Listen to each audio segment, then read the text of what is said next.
আসসালামু আলাইকুম। পাবদা মাছের তরকারি, সাথে সিমের বিচি আর টমেটো ধনেপাতা।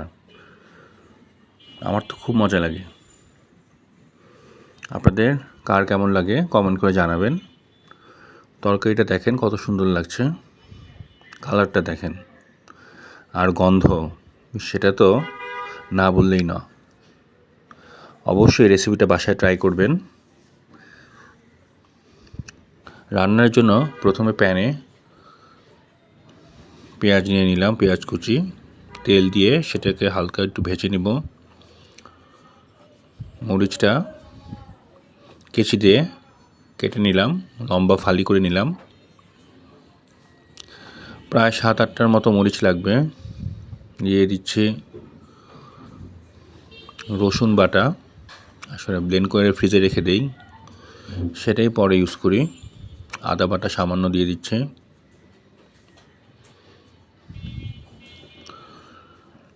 স্বাদ মতো হলুদ আর মরিচের গুঁড়ো দিয়ে দিব, লবণ। মশলাগুলো যাতে পুড়ে না যায় এর জন্য আগে একটু পানি দিয়ে এরপরে মশলাগুলো দিব। মশলাগুলো ভালো করে কষাতে হবে যাতে মশলার যে গন্ধটা সেটা যাতে না থাকে। টমেটো দিয়ে দিচ্ছি। টমেটো শীতকালে অনেক পাওয়া যায়, যার জন্য দামটাও কম থাকে। বছরের অন্যান্য সময় টমেটো পাওয়া গেলেও দামটা বেশি থাকে, যার জন্য শীতকালে টমেটো দিয়ে তরকারি খেতে বেশ মজা লাগে। আমাদের মশলাটা কষানো হয়ে গেছে, দেখেন পাবদা মাছগুলো কি চকচক করছে, বেশ বড় বড়।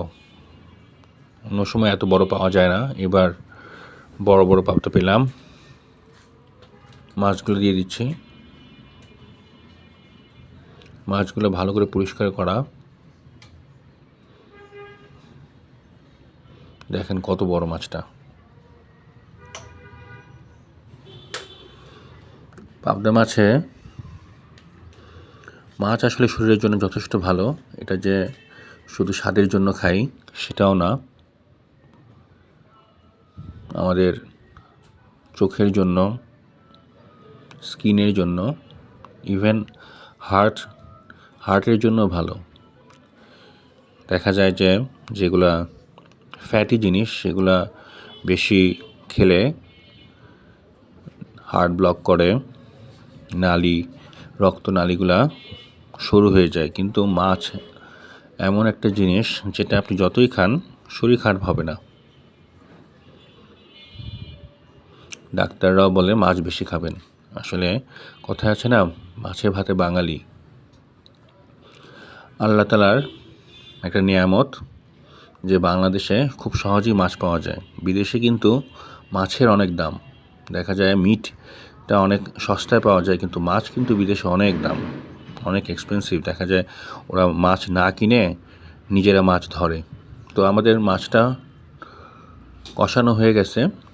মাছটা কষানোর পরে মাছটাকে আলাদা করে একটা প্লেটে উঠায় রাখবো।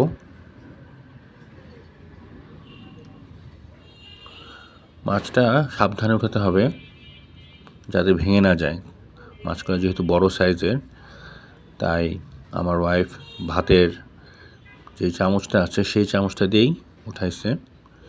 এখন এর মধ্যে সিমের বিচি দিয়ে দিচ্ছি,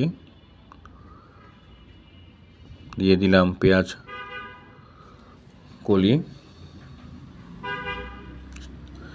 আমাদের সিমের বিচিটা সিদ্ধ হয়ে গেছে। এখন এর মধ্যে আগে থেকে উঠানো মাছগুলো দিয়ে দিচ্ছি। মাছগুলো উঠানোর পরে একটু পানি দিয়ে দিব যাতে আরও কিছুক্ষণ মাছটা আর সিমের বিচি সহ একটু কষে। ধনেপাতা কেচি দিয়ে কেটে নিচ্ছি।